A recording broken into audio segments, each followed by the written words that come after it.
Today, we are starting the first episode of season 4 on ORP.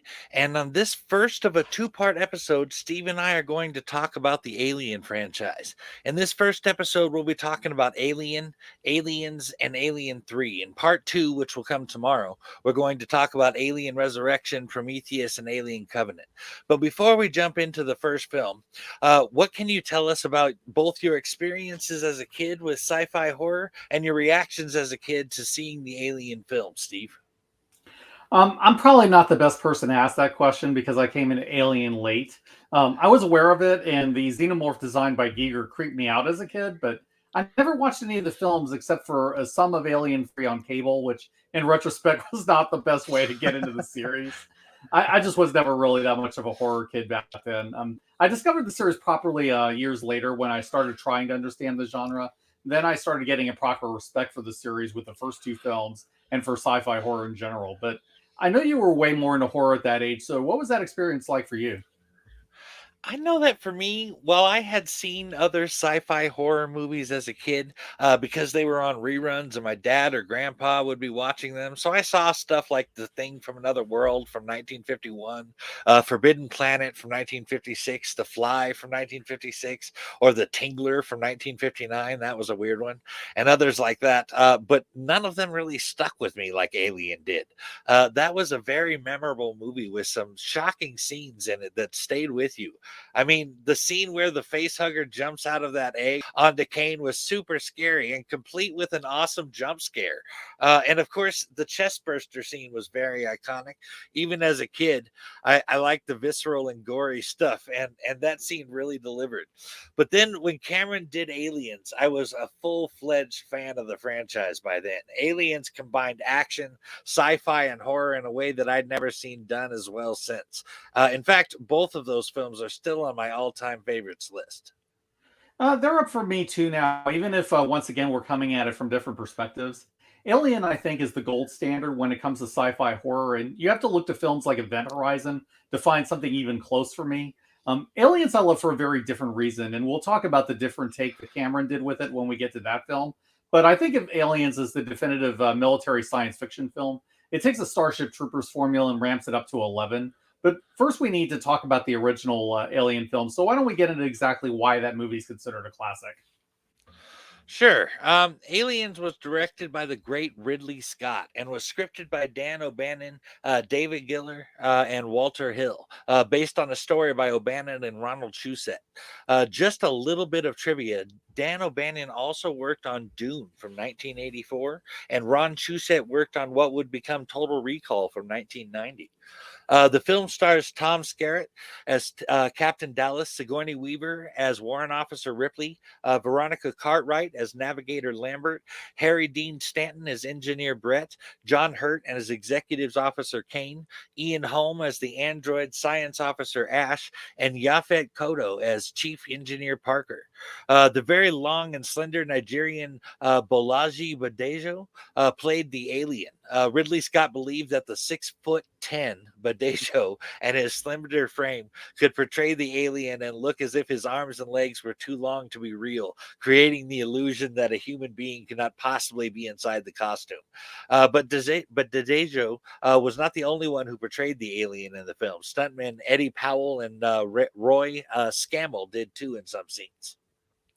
Yeah, this is a really solid cast, and many of them really took off after this movie. Particularly Sigourney Weaver, Tom Skerritt, Harry Dean Stanton, Sir John Hurt, the War Doctor himself, and Ian Holm.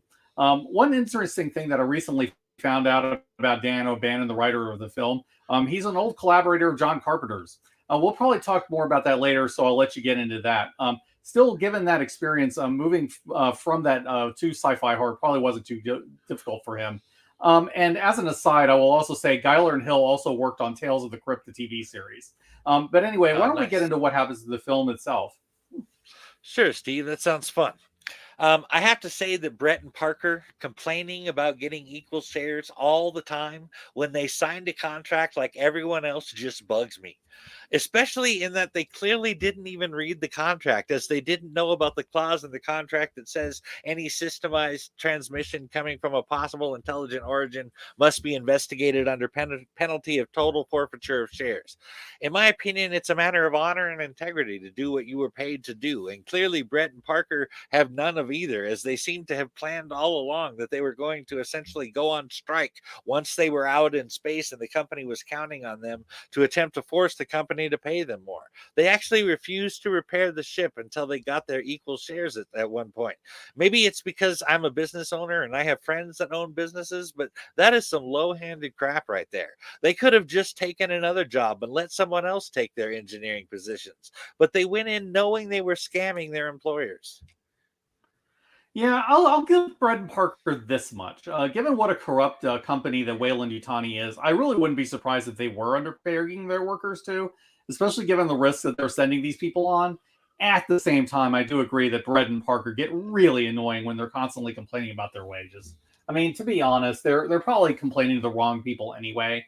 It's probably the contractor at the company who they need to be complaining to, and those people are back on Earth. The rest of the crew are just trying to survive and do their jobs and get back in one piece, just like they are. So they don't deserve the crap they're getting from those two. I had not considered the corruption of the Wayland Yutani Corporation in that scenario. I suppose that they could have been underpaid as well. So that does add some, just a little, but some validity to their argument. But my guess is that they still knew what those wages were when they signed the contract. They were guaranteed a share of whatever they found on LV 426, just like everyone else. But you were definitely right about them complaining to the wrong people. I don't think anyone on that ship had any more authority or ability beyond their positions on the mission, including the captain. They couldn't have done anything. But if I could talk about another thing that jumped out at me in the film, as they were walking through the alien ship, I can't help but notice all of the things that Prometheus pulled from Alien throughout the ship, as far as the engineers and the ship itself goes, and I suppose even down to how David ultimately leaves things. For instance, the chamber where the eggs or pods, essentially external wombs, are that they are in is hot. Kane says it's like the goddamn tropics in here. One of the things growing humans and creatures need is heat. They have to be kept warm or they will die. And clearly, while the rest of the ship is dead, this room is being kept heated. And with how it's built, I don't know, it just speaks to me of intent. I think this room has an alternate power source or something that is keeping it hot. And I think that with how perfectly the room houses the cacophony of eggs in that room, it just had to be designed and built for that very purpose. Hmm. I hadn't really thought about that point before, but it does make sense. Since the engineers were partly responsible for their creations, then it stands to reasons that they'd know what conditions would be required for them to thrive. They'd certainly be able to adjust their life support settings for their creations to grow as needed. Alternatively, it could be that the same environmental settings that the space jockeys use were also appropriate for the xenomorphs. I mean, we've seen at least one of the worlds that the engineers lived on, and that planet had warm and humid conditions suitable for the xenomorph eggs. I suppose that is possible as well. The one thing that makes me doubt that is that no one complains about the heat in any of the other places on the ship. Granted, that can mean that life support was damaged in all the other areas of the ship, but for it to be that particular room that still works makes me think that it had to have been kept protected in the crash. But either way, I think I'm leaning towards that room in particular needing life support, whether that was the engineers or David. That could very well be possible, and I could see David doing that. But even if we're considering all these issues, it's pretty clear the characters weren't. In fact, the landing party is taking really poor precautions from the moment they get off the Nostromo. Oh, they definitely were. As essentially space truckers on the Nostromo, they were not really prepared for a mission of that type. If I had to guess, there was a manual or something, but no real training on how to go about a mission like that and take all of the proper precautions took place. Still, I find it interesting that Dallas, as the captain, seems to be flying by the seat of his pants and just goes with whatever he feels like at the moment. That's a crappy way to do your job, in my opinion, but I might be okay if he at least adhered to the rules and regulations or even his position on whether or not to follow them. First, he is compliant with Mother's orders to investigate LV-426 and says that everyone needed to do as they were contracted.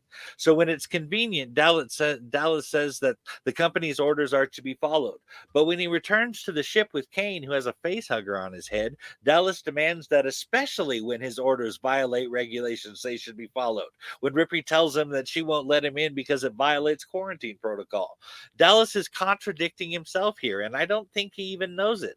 Dallas is the captain of the Nostromo and got his authority from the company based on their rules, regulations, and protocols. So, for the captain of the ship to insist on ignoring the company's rules, regulations, and protocol, one of the very things that even made him captain, in essence, denies his authority as valid if the rules are ignored. Oh yeah, Dallas does make some really poor decisions as captain in this film. I mean, because Ripley was completely right about quarantine protocols, which Dallas completely ignores, as you say. I mean, Dallas risks the potential exposure of the entire crew to whatever Kane contracted, and that could have been anything as far as he knew. So honestly, I have to put the destruction of the Nostromo and the loss of all but two survivors down to Dallas for that decision. It was Dallas's responsibility as captain to protect the crew and follow protocol, and his failure to do so doomed the entire ship. But then this goes back to one of my issues with a lot of horror films. The bad stuff happens because the main characters make bad decisions. I mean, Ash might have been an instigator because he was a spy for Wayland Yutani. I totally buy that. But Dallas was in command, and so the consequences for that decision lie on him. We are 100% agreed there. Ripley did nothing but her job and survive. Dallas blew that situation, and it was exacerbated by Ash, the company spy, as you put it. That really makes Ripley's conversation with the board and aliens that much more frustrating. But that kind of leads into my next point. I think that the company knew full well that the xenomorphs existed and that Ash was their direct agent on board. My guess is this would have been revealed further in Ridley Scott's prequel movies, but I assume that David's research was discovered or even reported. As we find out in Alien 3, all of the Wayland Yutani ship auto report everything. But my point remains that I think the company had foreknowledge, and at least part of that is Special Order 937 that prioritized the return of the organism over everything else, including the crew. I don't know about you, but Special Order 937 reminds me of Robocop's fourth directive, which was classified initially until he attempted to violate it, or Order 66 from Revenge of the Sith. It's like a set of sub programming that takes over under certain circumstances. In Ash's case, I think the company knew that LV-426 was the last known place that the xenomorphs and or the ship was said to be. And when the systematized transmission came from LV-426, Ash's directive, Special Order 937, kicked in. Consider that it was Ash insisting that the crew go down to LV-426, and it was he who reminded them of the clause in their contract. It seems to me that would be the captain's job if it was anybody's to remind them about their contracts.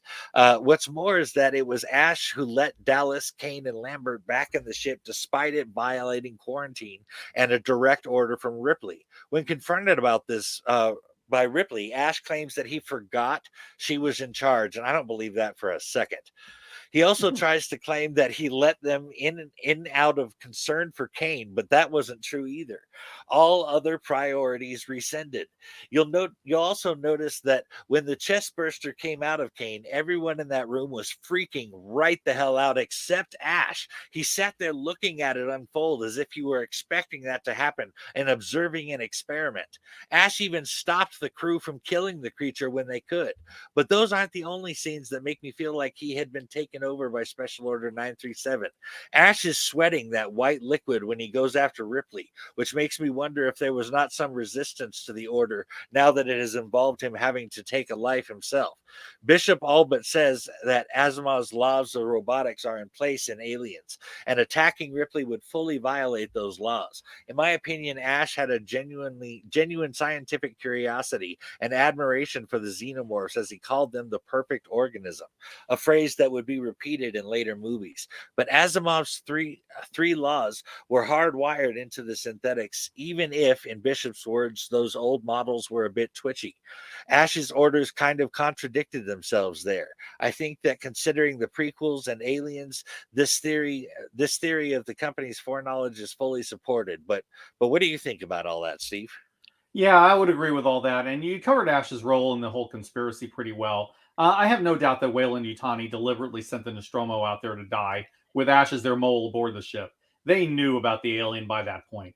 I'm sure that they would have sent a ship after the Prometheus, and if so, they likely found whatever reports were left by Peter Wayland, Liz Shaw, and the rest of the crew. They could have gotten a lot of data just off the ship's computers. It's likewise possible they could have found David's research or any number of other things we don't know about either. It's also obvious that Wayland Yutani was in full cover up mode when Ripley returned to Earth and gave a report about the Nostromo. There is a lot of incidental evidence all throughout the films that Wayland Yutani knew a lot more than they were saying, and they were probably responsible for what happened to the Nostromo. My suspicion is they wanted to use the crew members as incubators for the xenomorphs, and Ash as a robot could perform any needed experiments without being targeted by the creatures. Good call on the Wayland Yutani using Ash because the xenomorphs would not impregnate him. And using human hosts for the xenomorphs by any means necessary is 100% the MO of the company. We are so on the same page here. But just as a little side note about that attack on Ripley, apparently Scott and the writers were trying to do a sort of rape scene with Ash and Ripley there. Of course, you couldn't do that with a synthetic and a human, and so you get a metaphor of Ash rolling up the magazine and trying to shove it into Ripley's mouth rather than just strangle her or something. Honestly, though, thinking about that scene like that kind of ruins it for me, even if it's the only explanation for a very phallic rolled up magazine attack. Yeah, I'm better off for not knowing that either. Yeah, that's. I can't watch that scene very well to this day. It makes me uncomfortable. That said, I can't deny that even though it's really unsavory, it's in keeping with the themes of the film. I mean, the xenomorph is a metaphor for that kind of violation. So I get where that scene comes from on a craft level, but I just can't help but find it repellent. It does fit the theme with the xenomorphs, and perhaps he even chose to go through Ripley's mouth like they do out of his fascination with them. But three words for all of that: click, click, deleted. Let's get back to the xenomorphs, though. I was thinking about how quickly the xenomorphs grow and how much biological energy it must take to do that so rapidly. And I can't help but wonder if part of the reason of the xenomorphs kills was for food to produce said biological energy, even if they didn't need to take in very much. I mean, it's pretty obvious that the xenomorph in Alien was one of the warrior types of xenomorphs, and they often choose to capture their prey rather than kill them, which seems to be to feed the queen and the face huggers needing hosts for food. But I have to assume that there is some type of consuming going on there with the kills, as it is biologically impossible to just be born with that much energy. That's a question that Jeff Bracey is better equipped to answer than me. But it is true that that kind of mass has to come from somewhere. So it could be that the xenomorph has to feed on the meal of the meat of other creatures to sustain its super fast metabolism. I guess I want to even take it back to the valiant comic character Bloodshot, who can fully regenerate, regrow, and heal, but he requires protein to do it. There is this scene where people and a couple of kids have to look away as he devours a cow. But maybe you're right, and I should bounce that off of Bracy. So if we could just switch over to some of the making of and behind the scenes stuff.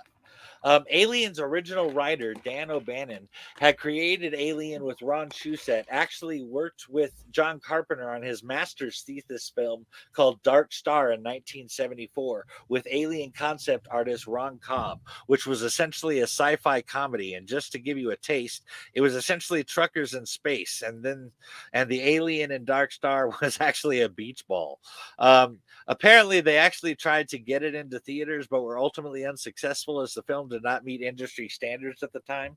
But a couple of years later, O'Bannon decided to rewrite Dark Star as a horror movie with a more realistic alien than a beach ball. That wouldn't be hard to do, honestly, if beach ball was the bar there. But O'Bannon actually had the first half of the movie written all the way up until the crew went down to LV 426, but he wasn't sure what to do with the second half. He knew that he had to get the alien on board the ship in an interesting way, but he couldn't figure it out. So he told Ron Shusett about it. And after a dream, he came back with the idea for the face hugger, which would essentially perform an interspecies rape against the host and put its seed in them. Dan O'Bannon loved the idea and thought that it hit all of the right buttons and really made what was then called Star Beast into a movie worth doing. Through the writing process, the name got changed from Dark Star to Star Beast, among other names, but he didn't like them. However, one day he noticed that throughout the script he originally wrote, they kept referring to the creature as the alien, and it just kind of jumped out at him as the perfect name for the film. But you'll note that nobody refers to the alien in the film, and that's because they didn't get a producer and a distributor involved to make the film, and of course, they had to put their 2 cents into the film when they did. They got the fledgling company Brandywine Productions, founded by Gordon Carroll, David Geiler, and Walter Hill, to produce the film without even telling writer Dan and O'Bannon all that they had decided to do.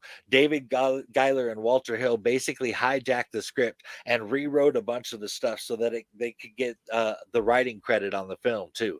They initially attempted to do minor things to the script, just enough to get a credit for substantial rewrite of the script. Like David Geiler came in one day and randomly and without any real explanation says that he hates everyone's names on the script. This was a ploy to get the credit because Geiler was under the false assumption that changing the names would be a substantial enough change to the script to get the credit he was hounding after. Ultimately, David Geiler and Walter Hill changed most of the dialogue. They added Ash, the android, and a few other minor things. The end result, according to Dan O'Bannon, was it was his story after having been in a car wreck. One contribution that Fox added to the script was actually real positive was that the characters in the film were all originally written as men. But Fox asked if there was any reason that Ripley couldn't be a woman, and the writers agreed that while having a woman in the lead role of a sci-fi horror movie was rare, it would work. When the writers went for that, Fox later changed Lambert's character to a woman as well.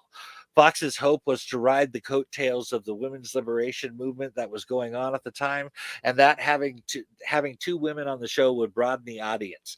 They could not have been more right. Oh, true. Now, the Dark Star connection is interesting. As it happens, I've actually seen this film, so I can talk about some of the alien What? connections. I think Dan O'Bannon was right to just start over and borrow elements of Dark Star because I don't think it would have worked in its original form. The thing with Dark Star is that it was meant to be at least partly comedic, and it works much better as a straight horror. The other issue is that Dark Star is several different stories crammed together. It's partly the chase against the beach ball alien, but it's also a Doctor Strangelove style comedy of errors farce about the bomb going off and then a malfunctioning laser. The characters in Dark Star are also not nearly as memorable as the cast of Alien. So the changes they made to the characters were all improvements in my view. But I think there are some definite parallels where you can see the influence. Harry Dean Stanton's character definitely takes elements of Pinback from Dark Star. He's the menial worker who doesn't get much respect from anybody. I was reminded quite a bit of Stanton's death scene during the beach ball chase with Pinback too. The ship design of the Dark Star has some stylistic influences with the Nostromo as well. These are very lived-in and rugged-looking ships, as opposed to the pristine, futuristic ships that we see in most SF films. You get to see Pinback digging around through vents and ducts like Dallas does on the Nostromo. Oh, and here's a fun fact, and I have no idea if it influenced Cameron at all, but you see one of the astronauts in Dark Star playing the same knife game that Hudson and Bishop play in Aliens. I'm just going to come right out and say that cannot be a coincidence. You could well be right on that. It does seem odd. Anyway, I think making Ripley a female character absolutely works. I mean, I think it makes one change for the positive, if anything. Given that the alien is an allegory for the threat of sexual violence, I feel like the change gives it more potency. Again, a very unsavory kind of allegory, but if you're going to go that way, might as well go all the way with it. Totally. But let's talk about getting the right folks involved. Apparently, even after Brandywine Productions came on, they had a hard time selling the script to studios initially, and they had shopped it around quite a bit. But that all changed in 1977 when Star Wars came out, and suddenly sci-fi was the next big thing, and all the studios were scrambling to make one. Over at Fox, they were hoping to catch the craze too, but the only sci fi script they had sitting around was Alien, and so they greenlit the film just like that. Wow, sometimes all you need is to get a project going is the right timing. Even though Alien is a very different kind of film than Star Wars, it was able to benefit from its success in an indirect way. And then the Alien franchise was able to become a huge success in its own right. But they still had one more hurdle to overcome. They needed someone who could direct it. So, how did Ridley Scott get involved with the film? After getting the distributor and the production company involved, the next big step was to find a director with the vision to make the film how it needed to be. But they ran into two problems while searching for a director. The first was that all of the A-list directors didn't want anything to do with the film, and many referred to it as a dumb monster movie. The other problem is that they wanted to make the B movie story of Alien and turn it into an A movie, and those who were willing to do it just did not get what they wanted to do with the film. One director, and check this out, I can't believe this. One director, when asked how he would do the face hugger scene in the movie, said he would just go down to the supermarket and get a liver and throw it on his face. Imagine Jeez. that. So that was clearly the wrong choice for what they were aiming for. But luckily, the studio came across The Duelist by Ridley Scott, and they loved his control of the film and his camera work on it. So the studio sent Scott a copy of the script, and within 26 hours, he was standing in Hollywood having agreed to do the film. Bear in mind, he was in the UK when he read the script. that that's that Mhm. that's some fast work going there. This would be Scott's first real dealings with Hollywood, but they had a few meetings, and afterwards they were convinced that Scott could give them the A movie feel they were looking for. Scott went home and storyboarded the whole film, something he would do on all of his movies, to my knowledge. After 3 weeks of drawing, Scott brought the storyboards to the studio, and after looking at them, instead of saying it was way over budget, the studio straight up doubled the budget from 4.2 million to 8.4 million to accomplish Ridley Scott's vision. It would of course go up to 11 million by the end of it all, but still, to give you an idea about these storyboards, Scott was highly influenced by 2001 The Space Odyssey, Star Wars, and Heavy Metal magazine, particularly the work of Jean Mobius Giraud.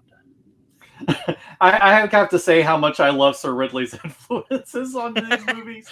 But it sounds like Alien was the film that gave Ridley Scott his big break across the pond, so to speak. I mean, it's definitely true he had the right influences and the right grounding in science fiction to handle a film like Alien. He turned out to be absolutely the right choice to helm this movie, and I can't imagine anyone else doing half as well with a movie like this. Oh, they definitely scored picking up Ridley Scott, and Alien was no doubt Scott's big break over here. Ridley Scott has a great visual style, and he was really able to take their B movie script and make it an A movie production. In The Beast Within: The Making of Alien, Ridley Scott says that he's a huge fan of Toby Hooper's Texas Chainsaw Massacre from 1974. In fact, in an interview, he says that the Texas Chainsaw Massacre is the perfect horror film. I'm going to disagree with Scott there, but I do like what he took from that and brought to Alien was that the Texas Chainsaw Massacre had a lot of implied violence, uh, the kind where you are shown just enough to let your imagination fill in the blanks. And if that style of directing sounds familiar to you, Steve, it's because both Hooper and Ridley Scott also draw on the great Alfred Hitchcock as influences in both the Texas Chainsaw Massacre and Alien.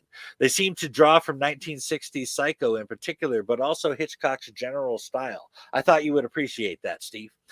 Ridley Scott said that the more you see of the monster, the less scary it will become. What's more was that if you knew the monster was there but couldn't see it, the tension would be even higher and than it would be if you could actually see the monster.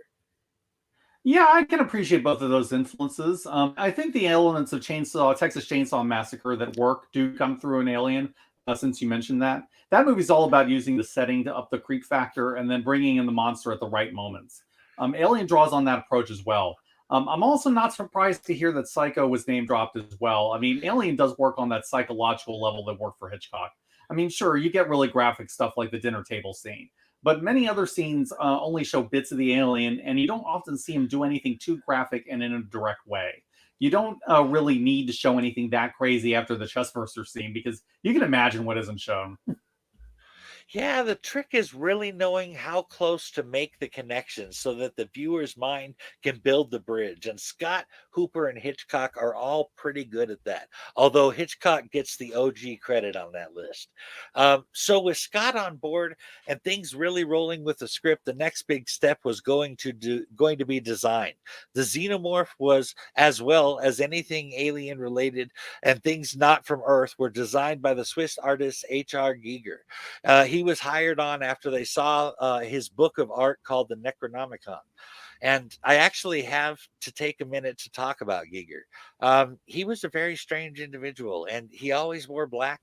He lived alone with his pets in a house. His house was full of all kinds of bones and skeletons.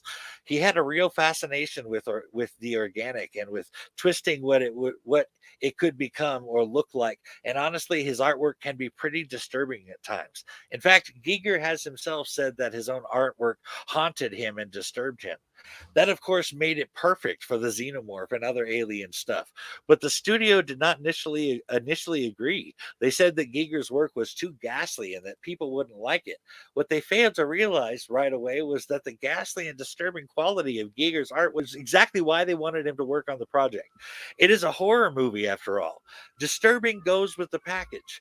Ridley Scott, in particular, loved Giger's design for the xenomorph and said that it was both beautiful and threatening, with a bit of a sexual connotation to it.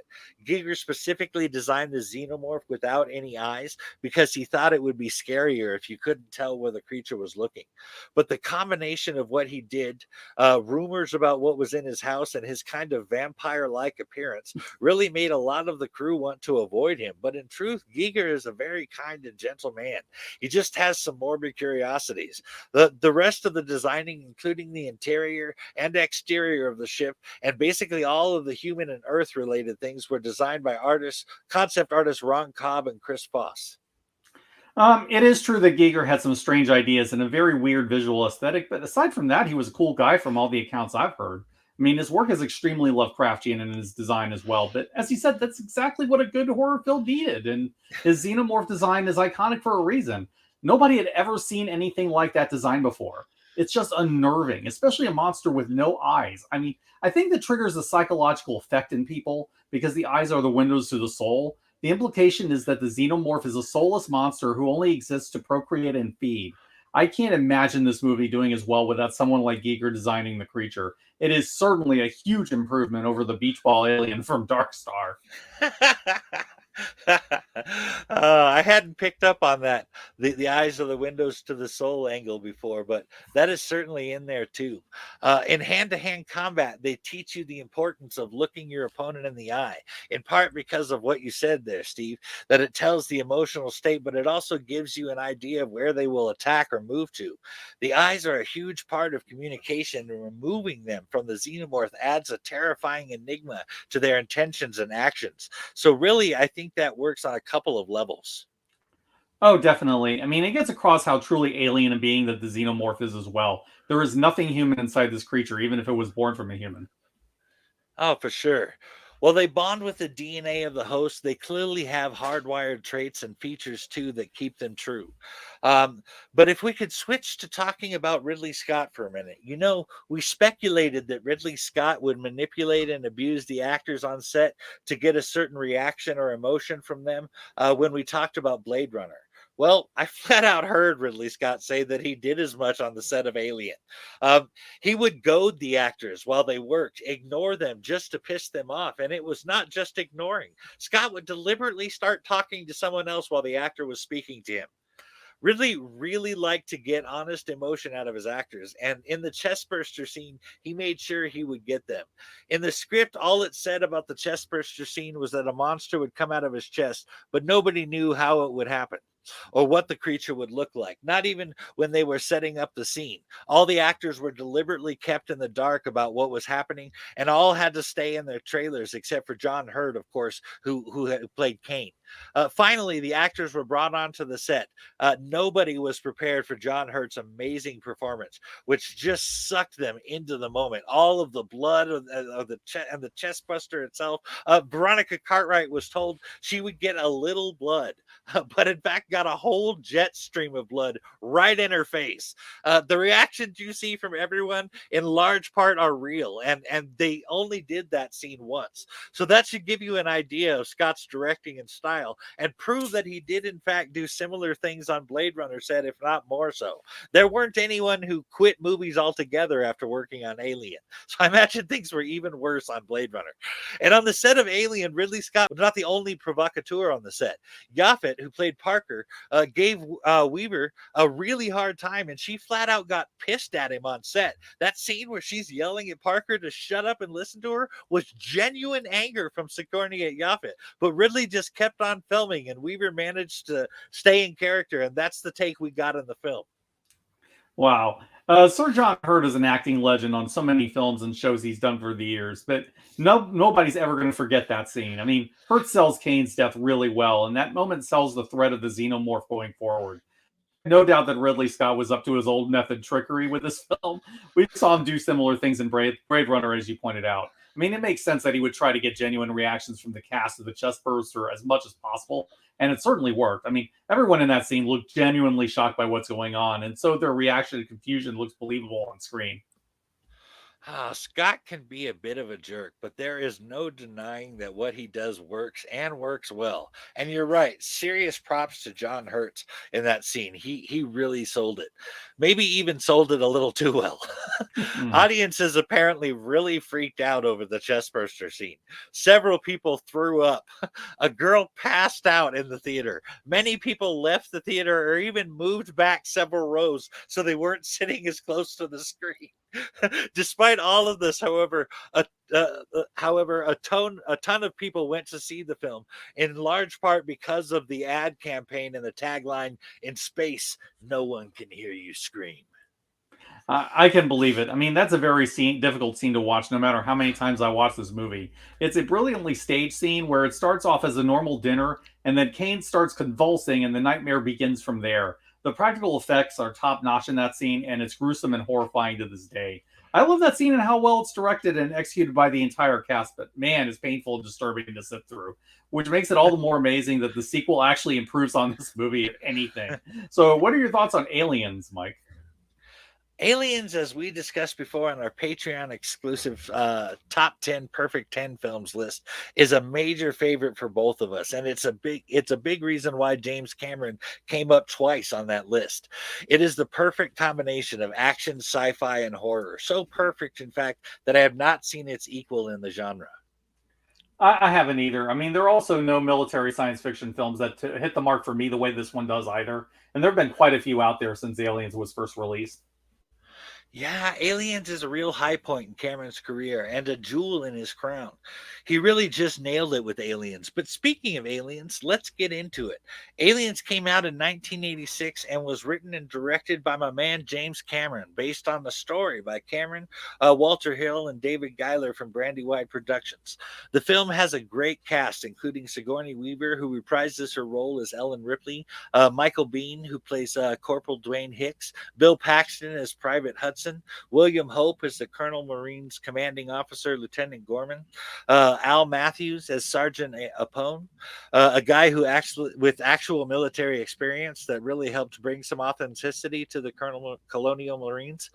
Paul Reiser, in his only villain role that I'm aware of, plays Carter J. Burke, a Wayland Yutani Corporation representative. Lance Henriksen rocks it as the android bishop, and Carrie Henn plays the young girl Newt. It should be noted that Carrie Henn had absolutely no acting experience before working on Aliens. Yeah, I think that James Cameron honestly does something brilliant with Aliens. I mean, he knew there was no way he could beat Ridley Scott at his own game, and it wasn't even worth trying to do that in his eyes. So his solution to that problem was to follow up Alien with a different kind of film, but one that was true to its roots. So rather than playing it up as a horror, I mean, Cameron kept some of the horror elements, but made it into a military science fiction film. And honestly, it's probably the best film of military SF to date, even better than Starship Troopers. And the book started off this entire subgenre. Cameron mentioned in his introduction to the director's cut of Aliens that he was influenced heavily by the Vietnam War, and that definitely plays out in this film. Everything Cameron introduces here takes the xenomorph to the next level while respecting the emotional journey of Ellen Ripley that was started in the first film. He really did take things to the next level and clearly had a great respect for the 79 film. He firmly establishes the link between the two films and their stories first in a very just let the story untold fashion. And I think that showed a lot of respect to both Ridley Scott and the movie to firmly connect the films before cranking it up to 11. I'm not certain I can agree that Cameron did Space Marines better than Starship Troopers, as that film takes it all the way from basic training into the great victory, to the first great victory of the war. But from what we get of the unit and Aliens, I can say that they felt more akin to a specialized unit, like Dutch and his men from Predator, rather than from the military. And I say this because there was a bit too much lip and back talk and disregard for orders on the part of the team to be attached to the authoritative and rigid military. I mean, you don't see much of that in Starship Troopers, and it's a big deal when they violate orders. I can agree that they are really good, but maybe for me, Starship Troopers is the gold standard there, and so maybe I'm biased. But I would also like to add that I did really like the Colonial Marines and Aliens, and I thought they were really well done. It's just the better than Starship Troopers thing. But I've rambled on about this enough. Oh, that's fair. My problem with Starship Troopers is how far the film strayed from the book, and it didn't really seem to get what Heinlein was going for. But that's a completely different discussion, and I think we can agree on the stuff that concerns the aliens. Nice, sweet amicability. Now, I have to admit that it's been a while since I watched the theatrical releases of the first four Alien films.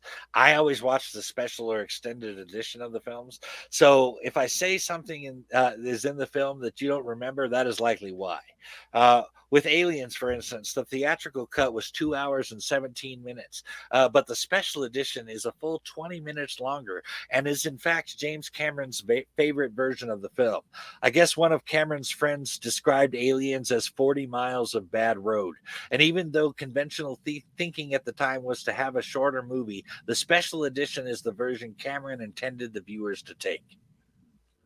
Definitely. I've only seen the special edition, but that one is always the version that I watch. I don't think there's a single frame in that version that I would lose from the film. So whatever they added in is something that makes the film better. That suggests to me that Cameron knew what he was doing and that the decisions he made in the process were the correct ones. Oh yeah, both Cameron and Scott have the film already made in their minds, down to the minutia of it all. And quite frankly, they are right no matter what someone else says. Yep. Both of the director's cuts are better than the theatrical cuts, and those are the versions I watch. But let's get into the film itself. They really make a point of how Gorman is inexperienced by saying that he's only had two combat drops, including the one they were on. He apparently had 38 simulated drops, though, but I'm honestly not sure how someone that green could have gotten a commanding position or any ranked position for that matter.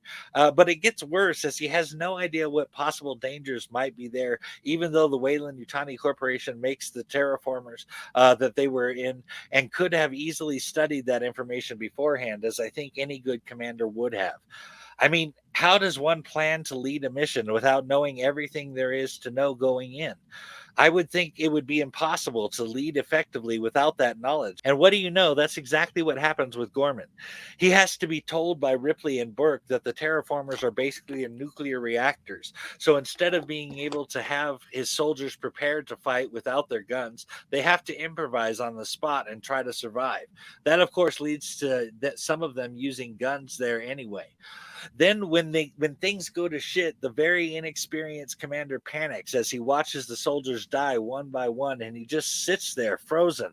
All of that elaboration to say I think the company put Gorman and the Colonial Marines on that mission so that they could be hosts for the Xenomorphs. And before you think that's crazy, consider that the company was willing to put up billions on a terraforming front, also that they could use the colonists in their experiments with the Xenomorphs in the lab they built on LV-426. The company didn't go back to save the colonists. They went back for specimens and maybe even data from the lab. Obviously, things went bad. My guess is that it was something like what happened on the station in Alien Resurrection, where things got out of hand and the place was just overrun by xenomorphs. I also assumed that, like Alien Resurrections, all of the staff likely were killed or escaped. It is just a theory, but I think having evil scientist humans on LV 426 explains why Newt was afraid when she saw other humans. I get why she would have been afraid of the xenomorphs, but something made her fear humans as well. What do you think about all of that, Steve? Well, I'll preface this by saying that while I've not personally served, I've spent much of my life around people who have. So I'll give you my perspective on this. There are a number of Murphy's laws of combat that are sometimes cited within the military. Things like friendly fire isn't, and never forget that your weapon is made by the lowest bidder. The one that is most relevant here is there's nothing more dangerous than a second lieutenant with a map. That is Gorman's entire character in a nutshell. While his inexperience and cluelessness may be exaggerated for the purposes of this film, it is very true that officers often were not as reliable as the NCOs serving under them, like Apone in this case, and he is very competent. And to be fair to Gorman, he does get better by the time he finally bites it. Still, I think you could be onto something with the idea that the Colonial Marines were set up to be xenomorph fodder. We saw Wayland Yutani do the exact same thing with the Nostromo crew. Also, Burke set the whole thing up, and he was willing to sacrifice Ripley and Newt to the aliens. I mean, I do not have any doubt that Burke or Wayland Yutani would have been willing to feed the Marines to the xenomorphs as well if it meant bringing back live samples for the company to experiment on. They could have put an unqualified officer in command on purpose to make that easier, certainly. Awesome. Same page there then. And that was some good insight on how things can be done in a military structure. I didn't know that. I can't help but notice all of the bug hunt references by the Colonial Marines. As a guy who has watched Starship Troopers about 15 times, that is where my mind goes when I hear that. Now, I can't verify this, but I would not be surprised if Cameron had read the 1959 novel Starship Troopers by Robert A. Heinlein, and that was part of the inspiration for the Colonial Marines. I mean, there are a lot of similarities from what I can tell. I'm pretty sure that was intentional, yes. I think the idea absolutely was to do Starship Troopers by way of Alien. I'm also fairly sure Cameron probably read the Heinlein novel. The aliens in that story were called bugs, in fact. Starship Troopers is a definitive novel of military science fiction, so Cameron using it as an inspiration totally makes sense to me. Sweet. I'm glad I'm not the only one who saw that because I couldn't verify it anywhere. But speaking of the Colonial Marines, I'd like to talk about one of them. Private Hudson is the textbook case shit talker. In my experience, the guy doing most of the talking has the least skill, and they are using their mouths to compensate for the lack. He is all full of piss and vinegar at the beginning when he thought it would be just like all the other bug hunts they had been on, where I'm assuming the things they were fighting or killing, were not a real threat. But when he is presented with real danger and dire straits, his paper castle of strength and confidence goes up in flames. By the time everyone else is trying to figure out what to do next, all he has left are ashes. Everything you say about Hudson is true. I mean, he's all talk and swagger until he realizes how screwed they are, and then he's paralyzed by fear. Contrast that to Ripley, who starts off traumatized, but she's able to overcome her fear to make sure everyone gets out alive. But I will say that the kind of locker room talk you get from the Marines is very consistent with what I know of military life. I mean, soldiers mess around with each other constantly, and there's a certain kind of language that they use that civilians just don't. I feel like everything you hear in this movie sounds like what soldiers would say in that situation, and you do often get jokers like Hudson in the middle of that. I'm pretty sure the Cameron did his homework on this one, and it helps to have people like Al Matthews, who was a real soldier before doing this film. Matthews helped a lot from what I can tell, and it sounds like Cameron did do his homework as far as assembling the team. But the Colonial Marines were not the only badasses in the film. Ripley really delivers on the final girl badassery in Aliens, and I want to talk about that for a second. Now, everybody talks about her fighting the Queen in the end and protecting Newt, and Ripley's "Get away from her, you bitch." It's a classic line for sure. But I want to spotlight another scene that really stands out as awesome to me. A great final girl has to be smart. She's got to be resourceful and brave. And I think Ripley exemplified all of those things in a single scene when her and Newt are trapped in the room by Burke with not one but two face huggers. And both Newt and Ripley scramble to get their backs up against the wall, and Newt says that she's scared, and Ripley admits that she is too. But she's able to think and act on her feet despite her great fear. First, she does her best to get a hold of Hicks by the way of the cameras, but Burke shuts them off before Hicks can see them. So, by Newt's suggestion, she tries to break the soundproof window, which obviously wasn't going to happen. But you can see her scanning the room, looking for any possibility, and she finds it and sets off the fire alarm with her lighter, which is guaranteed to get Hicks' attention. And both her and Newt are able to fight off their respective face huggers until Hicks and the others can get in there. Burke thought he had that all set up, but Ripley outthought him. Plus, I'm going to give Final Girl points to Newt as well there for surviving all that time and fighting her own face hugger. Totally agreed. I mean, what I love about this movie is that it's about Ripley overcoming her trauma from the last film. I mean, she was messed up so badly by the alien that she's having these terrible nightmares every night, and she's had to live with the deaths of everyone she couldn't save. And then on top of that, she comes home to find out that she's outlived her only child. That would mess up anybody. But this movie pushes Ripley to confront the fears that have been holding her back, and finding Newt helps her heal those old wounds. Ripley finds the strength within herself to do things she would never have found imaginable at the start of the film because she has these people who are depending on her, and so she has to fight for them. So deep down, Ripley is fighting to save Newt, this kid who she starts to see as her own child. And I also love that Ripley and the Xenomorph Queen are fighting for the exact same reasons, even if they're on completely opposite sides. That's insightful, and I like the character arc in the movie looking at it that way. Ripley is able to heal and overcome by having more than herself to fight for, and the breach of outliving her daughter is mended to some degree by Newt. Ripley definitely could not have done those things before Newt. Even when she goes to save the Marines when Gorman messes up, she is acting out of panic, and Hicks even has to calm her down when they've actually gotten away. It's like her fight or flight response just went off, and she was all instinct at that point. But she gained strength and clarity, forming a relationship with Newt. I think that's why that scene where Ripley is desperately looking for Newt and following the tracker on Newt's watch, only to find the watch Newt had been wearing inside the Queen's lair on the ground, with Newt nowhere to be found, was so heartbreaking. Now, I haven't had to look for a child, adopted or otherwise, but I can imagine Ripley holding on to being able to track Newt as her last hope, and finding that watch on the ground uh, just ripped it from her. She has nothing now, no way of reaching Newt. Luckily, Newt screams and Ripley is able to find her, but that scene was harsh, and Weaver delivered that pain very well. I definitely felt it.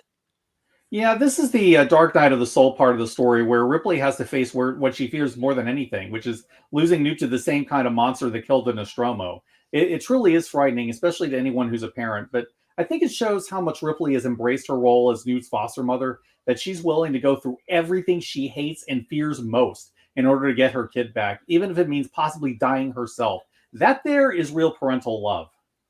Definitely, and as a parent, it was extra frightening.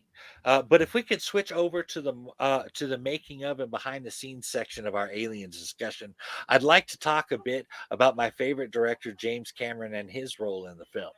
Now, there were lots of behind the scenes garbage that stalled Aliens from getting made, from Fox's doubts that a sequel would be anything but a disaster to Brandywine Productions having to sue Fox for unpaid profits in order to get them to make the film, and a whole bunch of stuff in between that we just don't have the time to go over here. But suffice it to say that things eventually got going. Now, the original script that David Giler had going for what was then just called Alien 2 was a cross between the film's Southern Comfort and the Magnificent Seven. So it makes sense that Giler and Hill's suggestion on writing the story was basically Ripley and soldiers. Giler's development executive, Larry Wilson, began looking for a scriptwriter in mid 1983 when he came across the script for Terminator by James Cameron, that was currently in development. Wilson liked the Terminator script, but held off on showing it to Giler here in Hill and Carroll at Brandywine Productions. That is until he saw James Cameron's collaborative work with Sylvester Stallone on Rambo First Blood Part 2 that same year, and Wilson was convinced enough to show the script for the Terminator to Giler, Hill, and Carroll. I don't know why that is such a tongue twister for me. Brandywine Productions liked what they saw, and by November of 1983, Cameron submitted a 42-page film treatment for Aliens 2 that he had written in 3 days. Now, if you're like me, you're asking, what the hell is a film treatment? A treatment is a document that presents the story idea of a film before writing the entire script. Treatments are often written in present tense, in narrative like prose, and highlight the most important information about the film, including the title, the log line, story summary, and character descriptions. So that was what Cameron presented to Fox, and Fox absolutely loved Cameron's treatment, even if it was unfinished. At the time, Cameron was busy working on the Terminator, and that short treatment was all that he had time to do. But when production on the Terminator was delayed for 9 months because Arnold Schwarzenegger was contractually obligated to film Conan the Destroyer, Cameron used the time to develop his treatment and expanded it to 90 pages of script. Unfortunately, at 90 pages, he was still only in the second act of the film. But at that point, Arnold became free and James Cameron had to go off and finish his film. But Fox and Brandywine Productions loved what Cameron had written and actually did something that studios never do, and that was actually wait until Cameron was done with Terminator so that he could finish the script. But Cameron was able to turn in the finished script for Alien 2 by February 1985. Honestly, Cameron was able to put so much into the Alien 2 script because he had such low expectations with the Terminator. He ended up spending most of his free time during the production of Terminator developing and trying out ideas for Alien 2. In fact, my guess is he felt like Alien 2 was his baby at that point, and that is why he wanted to direct the film too.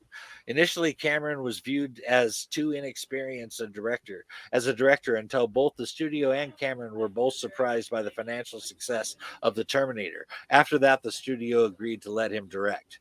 Now, from what I understand, working with Cameron on this film was difficult for the crew at Pinewood Studios in Buckinghamshire near London, England. Not only was Cameron aggressive and sure of what he wanted, which pissed off the crew who wanted to do things their way, he would often do things himself rather than use their unionized crew. Plus, being Canadian, Cameron was really frustrated by the workable hours available in a day being interrupted for every little thing, including tea breaks, which frustrated Cameron to no end. He hated tea breaks. I won't talk about it all, but I find it ironic that Fox didn't approach Ridley Scott about the sequel because he was too difficult to work with the first time. And then they got James Cameron, who was equally demanding and frustrating. But I'll tell you this, it may have been a nightmare to work with Ridley Scott or James Cameron back in the day, but no one can deny the quality of the work that was produced. Alien and Aliens are 100% the best films of the franchise. Absolutely. You know, it seems to be a recurring theme with James Cameron that the studio pushes back against him until they realize that he rakes in a ton of money. I mean, even after Titanic, he had these kinds of arguments with the studios until he reminded them how much money he brought in. I mean, Right. it is true that Cameron had a problem with the crew. I mean, they were an English crew that they had brought in from Pinewood Studios, and they were loyal to Derek Cracknell, who was the assistant director that they had worked with for a long time. The problem was that Cracknell often wanted to change things without Cameron's approval, and Cameron was finally forced to fire him. That decision nearly stopped production because the English crew was loyal to Cracknell. Fortunately, Sigourney Weaver got involved and she was able to unite the crew behind Cameron's vision for the film. So the crew all respected Sigourney, and I think that that possibly ended up saving the movie after all the behind the scenes tension. It is true that Sigourney Weaver definitely saved that film by stepping in and reuniting everyone under one banner. With as great a film as they ended up with, all could have crashed and burned if not for Weaver. My guess is that's why she came on as a co-producer in the next film and a producer on Alien Resurrection. But let's talk about Alien 3, which was stylized as Alien to the Power of 3. Alien 3 came out in 1992 and was directed by the then unknown David Fincher, at least in film anyway. But he would go on to do 1995 Seven as his second film, and Seven, a personal favorite of mine. But back to Alien 3. The script was written and rewritten by 9 writers, but the final version we see in the film was written by David Giler, Walter Hill, and Larry Ferguson from a story by Vincent Ward. But we will get into all of that garbage in a bit. Alien 3 stars Charles S. Dutton as Leonard Dillon, one of Fiorina's inmates, who functions as a spiritual and de facto leader amongst the prisoners and attempts to keep peace in the facility. Charles Dance is Jonathan Clemens, a former inmate who now serves as the facility's doctor. Brian Glover as Harold Andrews, the prison warden. Ralph Brown is Francis Aaron, aka 85, the assistant of the superintendent Andrews.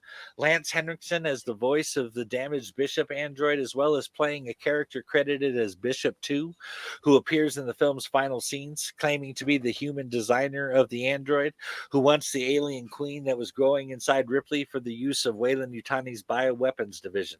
The character is identified as Michael Bishop Weyland, and in tie-in materials to Alien and the video games Aliens Colonial Marines. Don't even get me started on Aliens Colonial Marines. But I honestly feel bad for David Fincher with this movie. He got some flack for this film, but it's not Fincher's fault at all. The studio apparently wanted to go against everything that Cameron built in the last film, and they wanted a director who would play ball with the studio and do what they wanted. Fincher, by that time, had mostly been making music videos, and I think he was a bit too experienced about the Hollywood system, and he didn't know exactly what he was getting himself into at that time. The studio probably felt that they could steer a director like that, but they underestimated him. Fincher was a director with a clear vision for his movie, and he wasn't putting up with the studio's interference. I think Fincher did the best he could with what he had, but the studio ended up tying his hands. Alien 3 unfortunately damaged Fincher's career for years, and it took the success of 7 to show what Fincher was capable of as a director.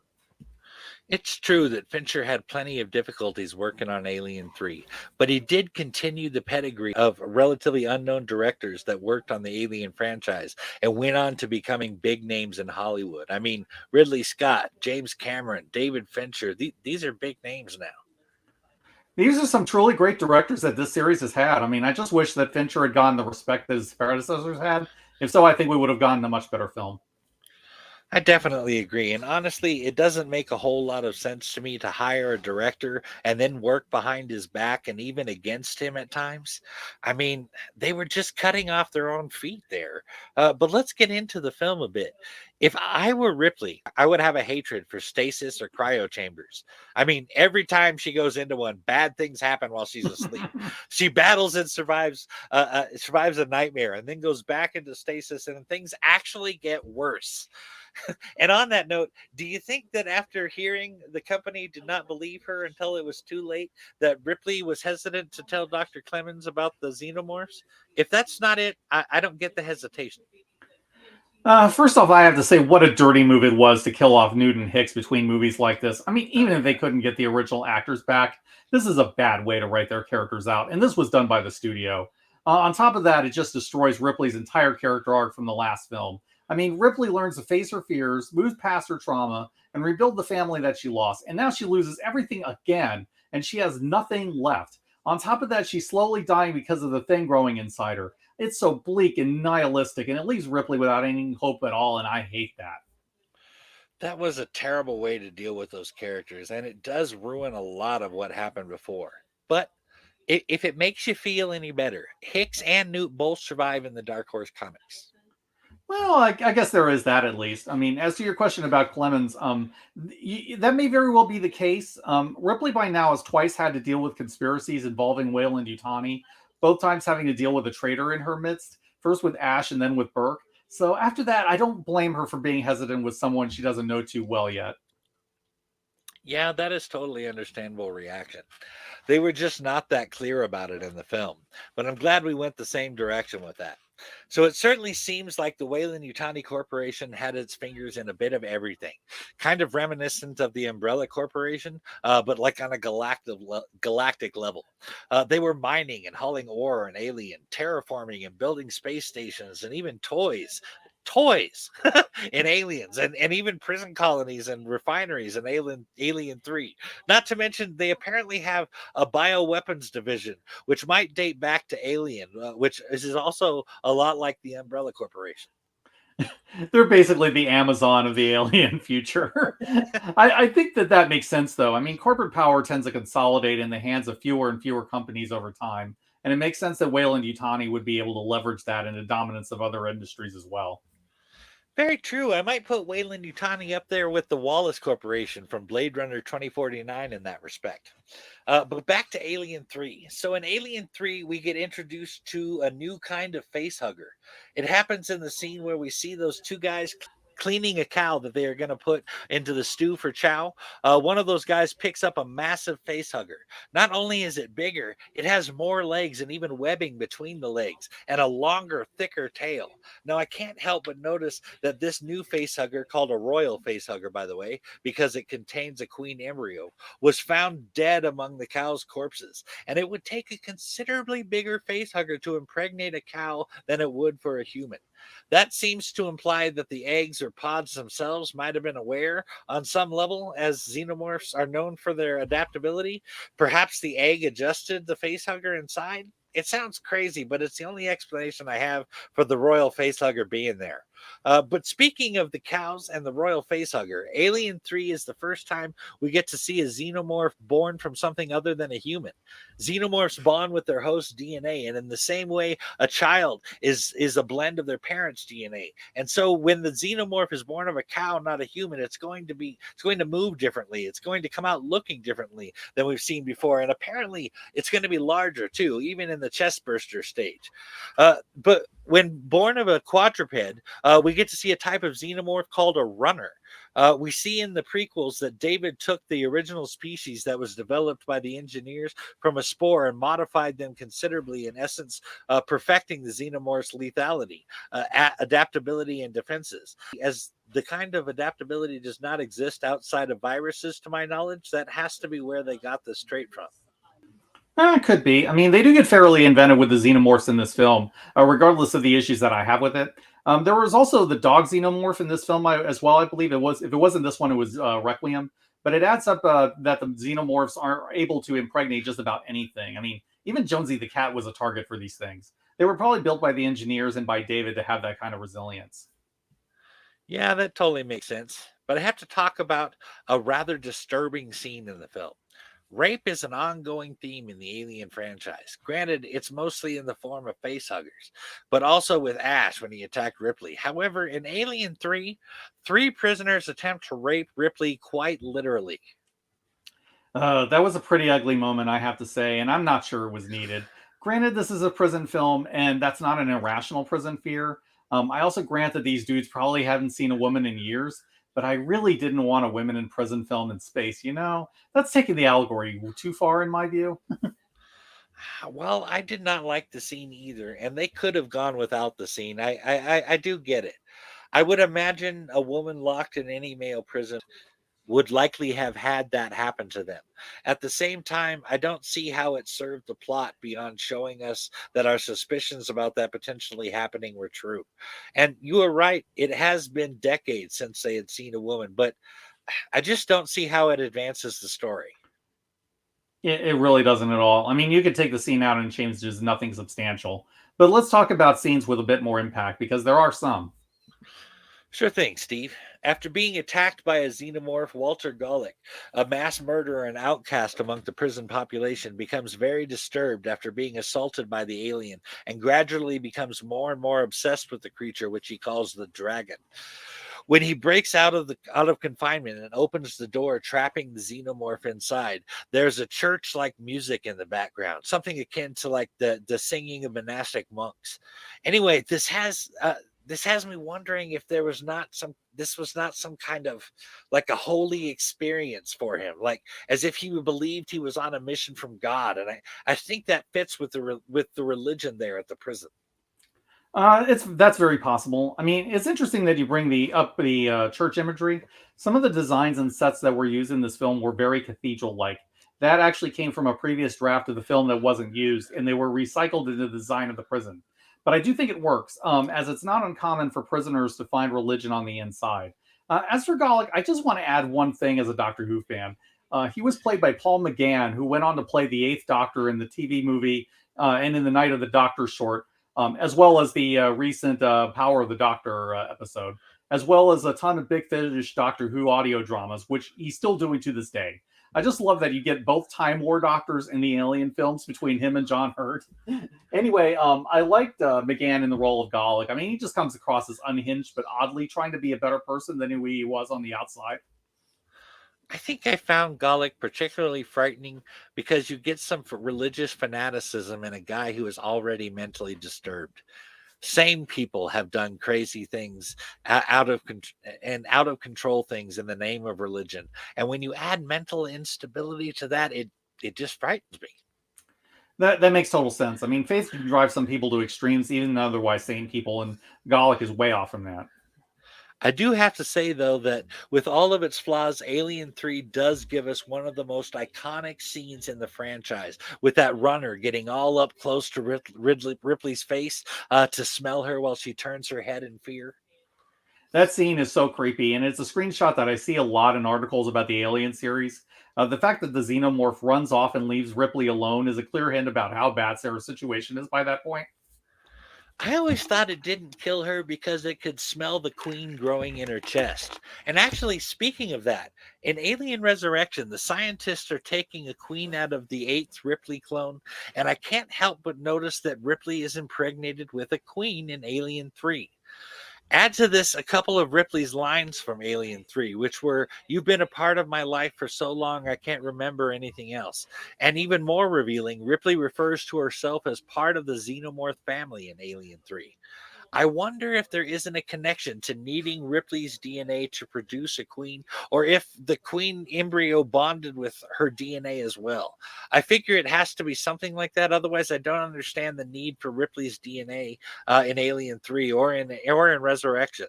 Oh, and as a quick side note theory, what if Burke planted the egg on the EVE Sulaco before they ever got onto it, kind of like a backup plan? Or do you have another theory about how the egg got on their EVE? Not a good one, but then I don't think it was ever the original plan for Ripley to be impregnated during cryosleep. I'm not sure Burke would have had the opportunity to plant an egg on the Sulaco. But then the alien queen had a ridiculous ability to get around, and it's always possible that she planted an egg somewhere before that last big fight with Ripley. She was pretty intelligent and may have had a backup plan of her own. I also agree that the xenomorph left Ripley alone because it knew that Ripley was the host for its queen. That's true. I hadn't considered that the queen could have done it, but she certainly could have, as she is that smart. It is unfortunate though that Alien 3 didn't give us a better answer. And speaking of things I wish Alien 3 had given us, I don't often complain about CGI in films as long as it works well enough to tell the story without taking me out of it. But the CGI in Alien 3 was terrible. They really should have stuck with the practical effects on in Alien 3 because those scenes were good. But the CGI in Alien 3 looks very fake and it stands out from the rest of what's on the screen, which makes it bad enough that it's distracting. The practical effects of the first two films are really hard to top, and it's true that this film doesn't reach that standard. CGI was a new technology at the time, and Fincher was probably inexperienced at working with it. From what I understand, the issue was to lack of time to do it properly. As so the the effects were rushed to meet the deadline that the studio put for the release. But we'll get into that later. So now is the part where we shift over into the making of and behind the scenes stuff. I think the best place to start has to be how they came up with the story. Gordon Carroll from Brandywine Productions talked about how they wanted to do something different with Alien 3. The only real ideas they had to start with was that they wanted to continue the duplicity of the company, aka Wayland Yutani Corporation, and their need for the xenomorph for their bioweapons division, and they wanted a rich, ominous location for the film. Their first thought was to have it on a scientific way station where covert experiments would go on, but that fell through. However, you'll notice that's something Joss Whedon would pick up for Alien Resurrection. But their next idea was a sort of Alcatraz in space. And that idea, while it would get added to and played with a bit, is what we end up with in Alien 3. But whether or not that was going to be the case was not clear right away. There were a number of different competing ideas of what Alien 3 might be, as I recall. There was a discussion of Hicks and Bishop going to the alien homeworld and going off to hunt bugs, but that idea fell through. I would rather have seen something like that than the movie we got, especially with the way all the alien supporting characters got fridge. The prison idea wasn't bad, to be fair, and in fact, it wasn't the inspiration for Pitch Black and the Riddick series. I just take their issue with the execution on certain things in Alien Three. Honestly, the whole film was plagued with studio interference and indecisiveness. They talked to several people about directing Alien 3, including Ridley Scott, but they all turned it down for one reason or another. The first guy to accept was named Rennie Harlan. It did not work out with Harlan, but he had some great story ideas that would be used later. Harlan's first idea was to take the story back to where the xenomorphs come from and really explore what they are and perhaps even reveal that maybe they aren't innately evil creatures. Something akin to the idea is what we saw in Prometheus and was expounded upon in Alien Covenant. And here's an ironic tidbit. David Geiler from Brandywine Productions said that he would love to have to do a Planet of the Aliens movie, but it was just too expensive to do at the time. And here's the ironic bit. He added that he would love to do that film someday, and he would love it if Ridley Scott would do it. But back to Alien 3. Harlan's next idea was to have the aliens come to Earth, and they even made a promo for it that was a play on the original ad for Alien, and it was on Earth, everyone can hear you scream. Hmm. Damn. Going to Earth was a good idea and one that Joss would use in Alien Resurrections, but that ad campaign would have been terrible. Ultimately, though, the studio and Brandywine seemed to want to just rehash bits of the previous films, and that was something that he was just not interested in doing, so he walked away. I think you hit on the problem with the entire process. I mean, Ridley Scott and James Cameron made great films because they both wanted to do something genuinely different. The studio just wanted to replicate what had worked before, and they seemed especially interested in going back to the tone of the first film. So Alien 3 ended up being a step backwards and probably would have been one regardless of who directed it.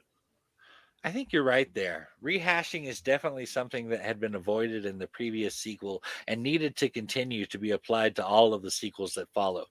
Plus, the studio put the cart before the horse by setting a release date before the film was even in production, and everything just kind of snowballed from there. The next guy to come on actually had a big effect on the story, and that was writer and temporary director Vincent Ward, who had done The Navigator, a medieval odyssey in 1988. Ward wrote the script for Alien 3 in about a month based on an idea he had for a wooden planet peopled by monks. And that seems to have been blended with Hill and Geiler's Alcatraz in space idea into a prison planet peopled with criminals who have, in Ripley's words, found God on the ass end of space. I say this because that's basically what's in the film, and it is Ward, Geiler, and Hill who are credited as the writers on the script. But here's the thing that really screwed up the film, and that was Fox. Fox was having financial trouble at the time, and we're talking about Alien 3 like it was supposed to save the company. Needing that payday is why 1 month after Ward finished the script, before things were even in production, Fox gave a release date of 1992 for the film. Maybe the film could have been done well by then if Fox had stayed out of it. But not only did they not stay out of it, they constantly made changes to the staff, like bringing on and then letting go H.R. Giger without even, and then changing the script without even talking to the director. In fact, in some cases, it was deliberately behind his back, which doesn't make any sense to me. A house divided against itself cannot stand. For instance, when Ward found out about this stuff and complained about it, they just fired him and hired David Finch to replace him and make something out of the gutted Frankenstein of a script, which was constantly evolving as Walter Hill and David Geiler kept making changes as the sets were developed. Yeah, Frankenstein's script is just about right. I mean, the problem is that the suits were taking too much creative control on themselves and leaving people like Fincher to fix the messes they caused. And Fincher didn't have nearly enough creative room to do that because of all the interference. There are a lot of different elements in the finished film that could work on their own, but because of the patchwork nature of the script, it all adds up into a jumbled mess of a film. Alien 3 is the weakest of the Ripley films to me, and it's partly because the tone and partly because the studio interference drags down a lot of promising ideas.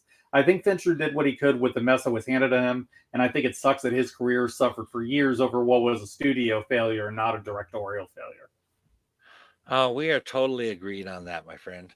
But that wraps up part one of our alien discussion, as well as part A of our fourth season's first episode. We'll be back tomorrow to talk about Alien Resurrection, Prometheus, and Alien Covenant. But before we go, I'd like to take this moment to thank our patrons who make this podcast possible.